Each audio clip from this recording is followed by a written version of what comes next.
A Democratic victory! Yay! Another one.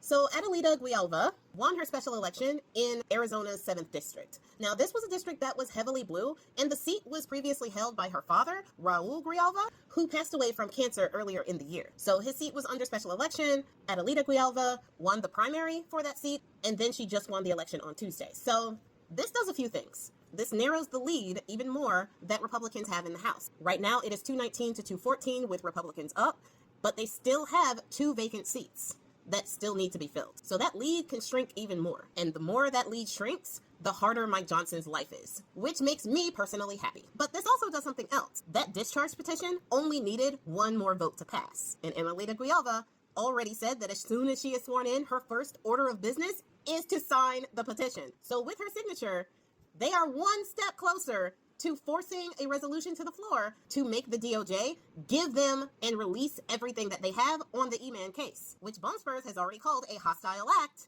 and I wonder why that is. Now, the problem is they're not sure when Guialva will be able to be sworn in because Mike Johnson has once again put the House in recess. He is putting the House in recess for a few reasons. One is this. He does not want to create an environment where that discharge petition circumvents him and his leadership and forces the resolution to the floor. He don't want that because he wants to kowtow to Bone Spurs and give Bone Spurs the ability to do this cover-up that his administration is doing. So he gave the House a week break, but he is extending that break by like 2 days to reach past the 1st of October. Now, there is a problem with that as well because there is another reason why he is extending this break, and it has to do with healthcare. The ACA, the Affordable Care Act, Obamacare has a provision that subsidizes healthcare premiums. Those subsidies need to be replenished. They need to be voted on or they will expire. The Republicans in the Congress want the subsidies to expire. If those premium subsidies expire, then everybody's healthcare is going up. It does not matter if you are on one side or the other. If you have healthcare through the Affordable Care Act, your premiums are probably going to go up by about 75% in some estimates. If you have private health insurance, your insurance will also go up. This is because with subsidizing those premiums and keeping those premiums low, private insurance companies also benefit from that and are able to keep their programs low for their private citizens as well. Well, if the subsidies are going away, then subsidies everywhere are going away. And companies like insurance companies who are already only in it for the money and not to actually help the people are going to take advantage of that.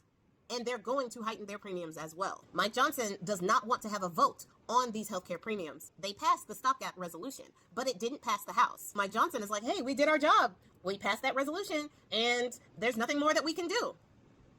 I personally think that they shouldn't get paid unless they are actually in session. If they are on vacation or taking a break from being in session, I believe that they shouldn't get paid for that time. Like teachers.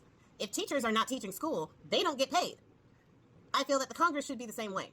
If he is going to use recesses as a way to not get done the things that he needs to get done for the American people, the American people's tax dollars should not be going towards his paycheck. Mike Johnson, I'm looking at you. They should not get paid if they are not working. Period. And by the way, they get free health care.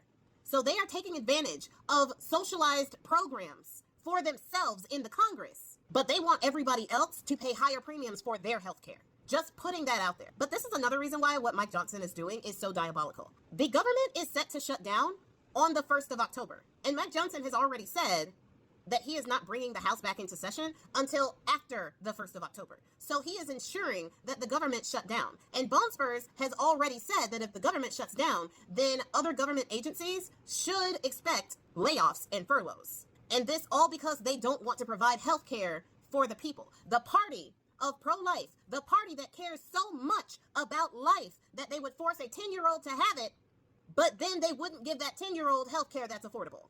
They wouldn't give that baby health care or vaccines that is affordable or that would save its life.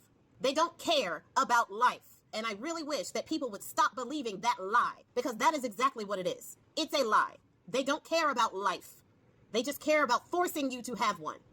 But I digress. Chuck Schumer and Hakeem Jeffries were supposed to meet with Bone Spurs in order to talk about the budget so that they could prevent the shutdown. But Bone Spurs canceled the meeting, stating that no meeting with the Democrats would be helpful. Now, even with the Senate, the House, and the presidency all being Republican-led, they still cannot pass these resolutions that would actually help the people. they still are putting the government at risk with government shutdowns. With a Republican-led legislative and executive branch, they still can't get it done and are looking to Democrats to bow down to them to help them pass their harmful policies for the people. I tell the Democrats again, let it shut down. Shut it down. Because if you have that much power where they need you to pass these resolutions, use that power. Call their bluff. Let it shut down. Play the game of chicken. The people will be behind you for actually fighting for our rights instead of having good optics. Shut it down for the sake of the people.